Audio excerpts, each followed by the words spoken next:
안녕하세요. 너무나 오랜만에 영상을 찍네요. 숙제의 힘이라는 책입니다.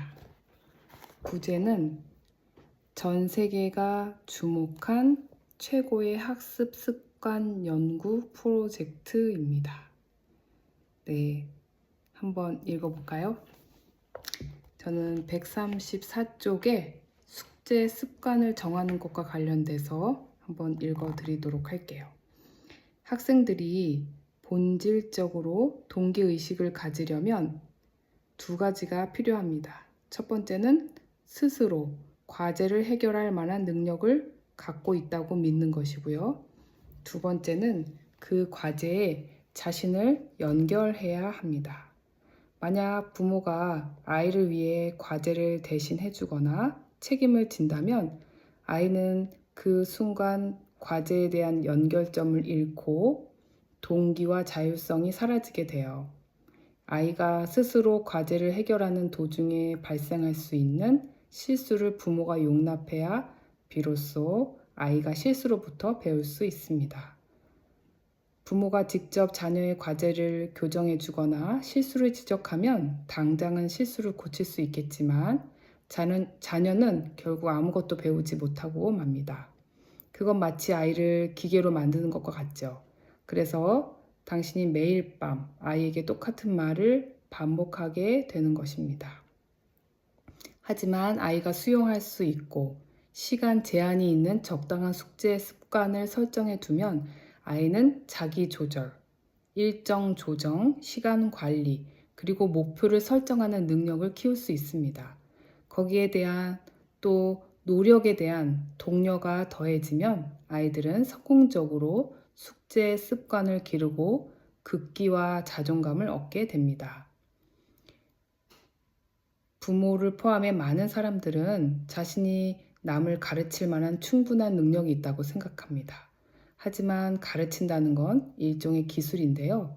효과적으로 남을, 특히 아이들을 가르칠 수 있는 사람이 되는 건 어려운 일입니다.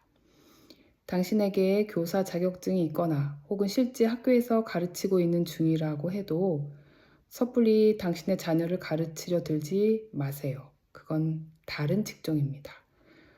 현재 당신의 직업은 엄마이고 아빠입니다. 오직 당신만이 가장 본질적이고도 중요한 기술인 숙제하는 법을 익히도록 아이를 도울 수 있습니다.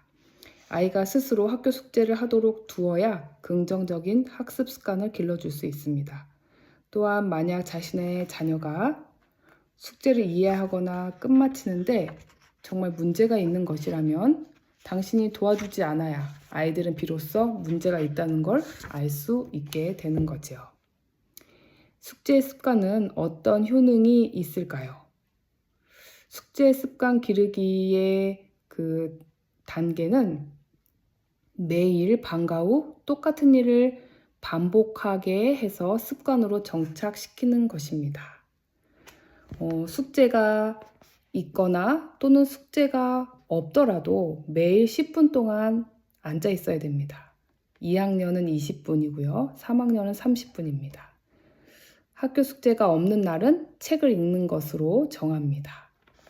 그래서 그 숙제 규칙은 간단해요. 항상 같은 시간, 예를 들면 4시에서 4시 20분까지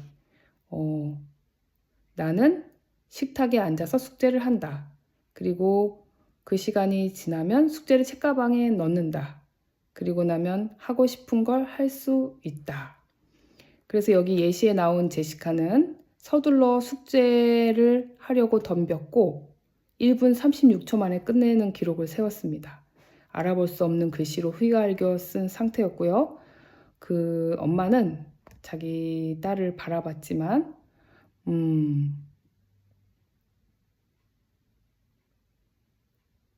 네, 그 딸에게 딸이 엄마를 바라봤네요.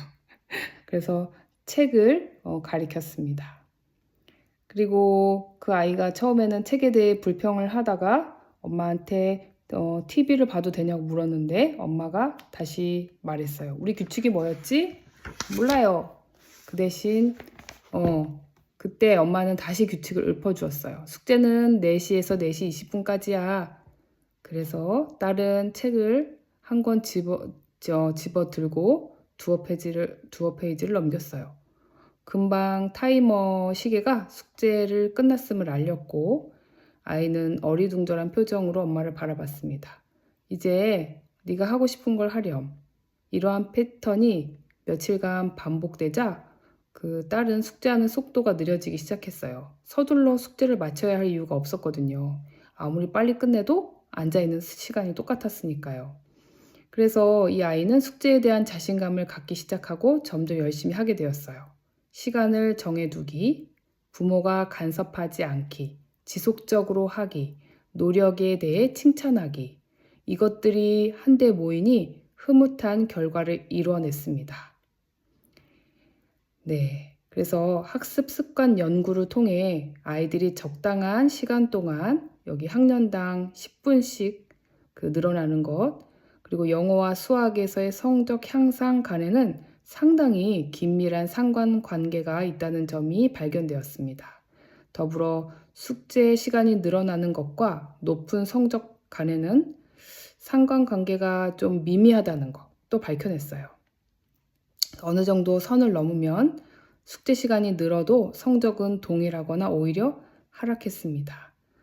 뿐만 아니라 과도한 숙제 시간을 부여하는 것은 학업만큼이나 중요한 활동인 스포츠, 수면 등을 침해한다는 것을 의미합니다.